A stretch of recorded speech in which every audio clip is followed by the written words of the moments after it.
So Pete obviously gave an opening statement, and what you can absolutely say unequivocally about Pete yesterday is that he was poised, he was calm, he was classy, he was perfect. I mean, he was just pitch perfect.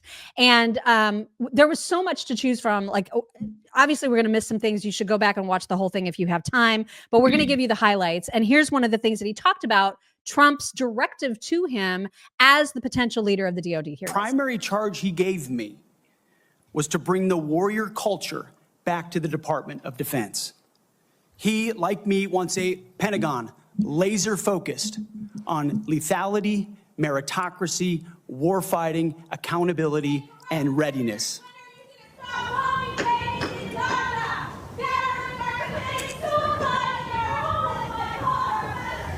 Oh, look, another emotional woman. Look. Oh, look.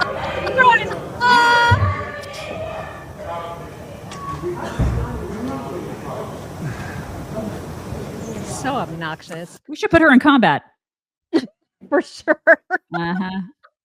And we'll get to more of those protests in just a little bit. But here's more of Pete. He also talked about standards and the difference between equality and equity, which I love. You may continue, sir. Returning the Pentagon back to warfighting, that's it. That's my job.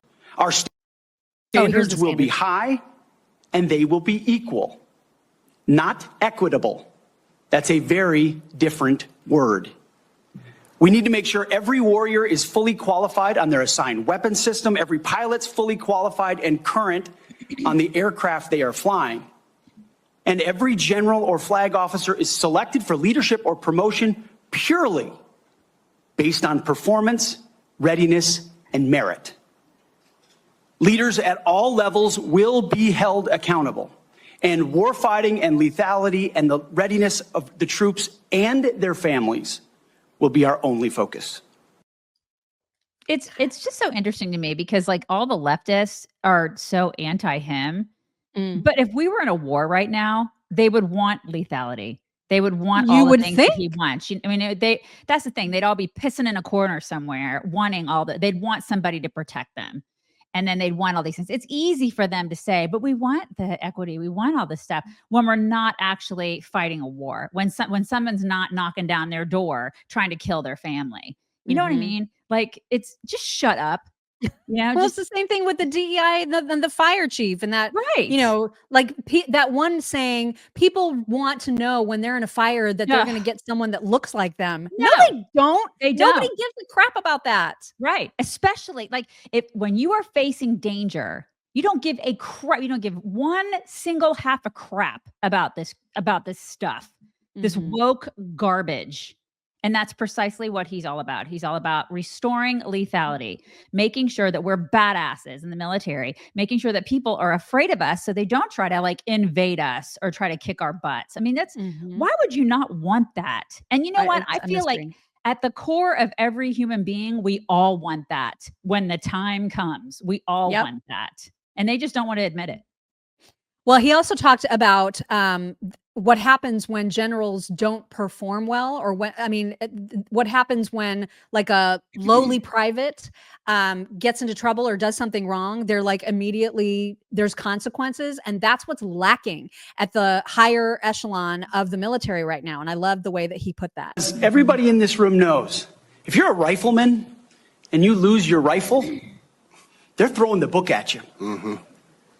But if you're a general who loses a war, you get a promotion. Right. That's not going to happen in Donald Trump's Pentagon. There will be real standards for success. Everyone from the top, from the most senior general to the most lowly private, will ensure that they're treated fairly, men and women, inside that system. It's become bureaucratic, just like education. And it's top heavy. Yeah. He talked about that too. He talked about how there are way more generals and way more like upper echelon people now than there were back during like World War II, right? That are so far removed from what it's like for the lowly privates. Right. They have no idea. They're not in combat. Yeah. This is the thing. And so a lot of these guys aren't. So that's concerning. And a lot of those guys are freaking liberals. Yeah, that's exactly right. Well, and you saw the little bit of the protest earlier. There were more where that came from, and you saw that there's a lot of them that are the Code Pink people. Apparently, they were in guest seats of Mazie Hirono's. She literally invited Code Pink protesters to the hearing. That woman is psychotic. Yeah, she is. But here's another clip, or a couple actually, so you can see the pictures and video from these ridiculous protesters. Addressing the recruiting crisis, the retention crisis, and readiness crisis in our ranks. Members of the security They're carrying that person out. will remove members. Oh my God. Veterans are committing suicide and are homeless. My father, a veteran, committed suicide, and you're sending money to Sit down. You gotta go sit down. I'm leaving, man. Nice hat. Bravo, take him. He's leaving. He's going now. Bravo, Leaving. exit. Well, get your hands off me. Get your hands off me. Get your hand. These people are insufferable. I know. I love this picture. Donald Trump has the village people. The left has the village idiots. So true. It is absolutely true.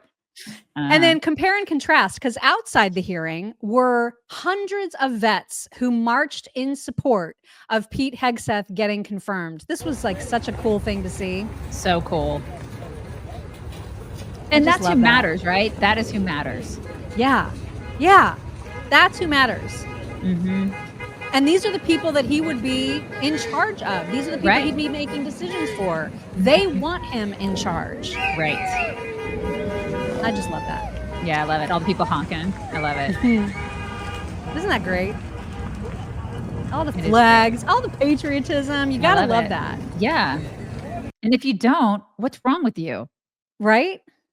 All right. So now we'll get to some of the questioning, and we'll start off with some of the not so crazy ones, because Tom Cotton wanted to address the protesters and specifically what they were accusing Pete of. So I think one of them was talking about, you know, you're a Christian Zionist or something like that. And so Tom Cotton wanted to ask him about that. And here is that exchange. As soon as this is over. Right here. Being a Christian Zionist, I'm not really sure why that is a bad thing. I'm a Christian. I'm a Zionist. Zionism is that the Jewish people deserve a homeland in the ancient Holy Land where they've lived since the dawn of history.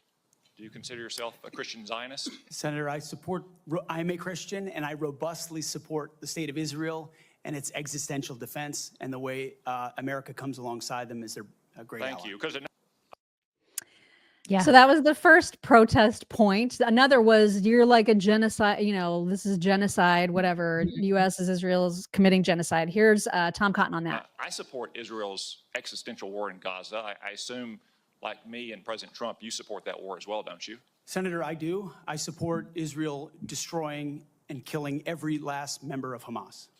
And the third protester said something about 20 years of genocide. I assume that's our wars in Iraq and Afghanistan. Do you think our troops are committing genocide in Iraq and Afghanistan? Senator, I do not. I think our troops, as you know, as so many in this committee know, did the best they could with what they had. That's why.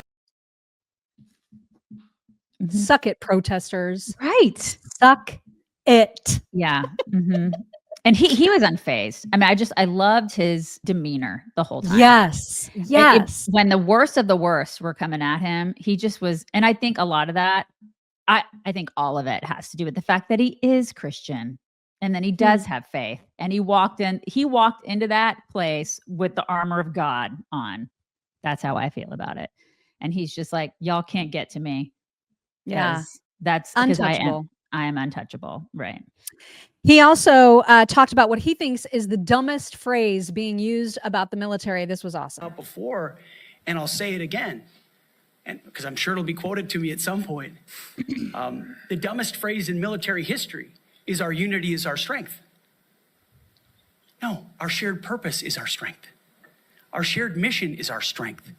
We are one DoD community of all committed to the same mission. Has nothing to do with your background.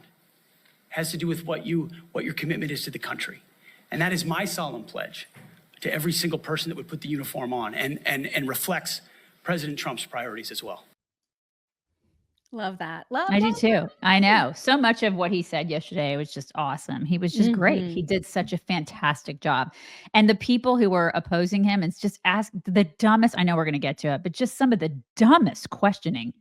Everything was Hypotheticals. hypothetical. Yeah, Right. everything was a hypothetical, and how he kept his cool. I know. I It's do not understand. again, I think it's all just who he is, faith, and he's just so incredibly grounded. He is so meant for this job.